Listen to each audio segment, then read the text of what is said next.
প্রায় ঘন্টা 2-3 পর ট্রেন কর্তৃপক্ষ আসলো টিকিট চেক করতে। তা আমি বললাম যে দাদা, আমি তো উঠে পড়েছি, টিকিট তো আমার নাই, আমার তো পুরীতে যেতে হবে, কি করব?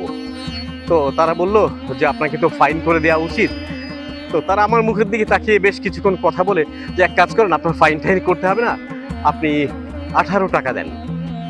আমার ঠিক 18 টাকা না 36 টাকা ঠিক মনে পড়ছে না, হয় 18 অথবা 36, এই দুটোর মধ্যে একটা হবে। এই টাকাটা দেন, আমি আপনাকে একটা টিকিট করে দিচ্ছি। তার মানে স্ট্যান্ডিং টিকিট আর কি।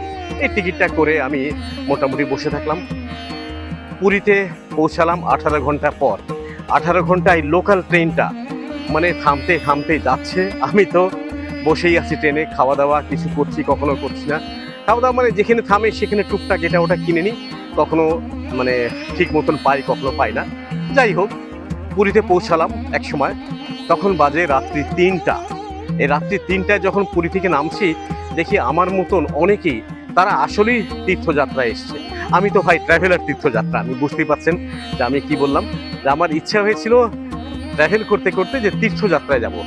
আমি উঠেছিলাম ট্রেনে। তাই যখন 3টার সময় পুরী স্টেশনে নামলাম, তীর্থযাত্রায় যখন আসলো রাত 3টার সময়, আমি কোথায় যাব? 3টার সময় তো যাওয়ার কোথাও জায়গা নাই।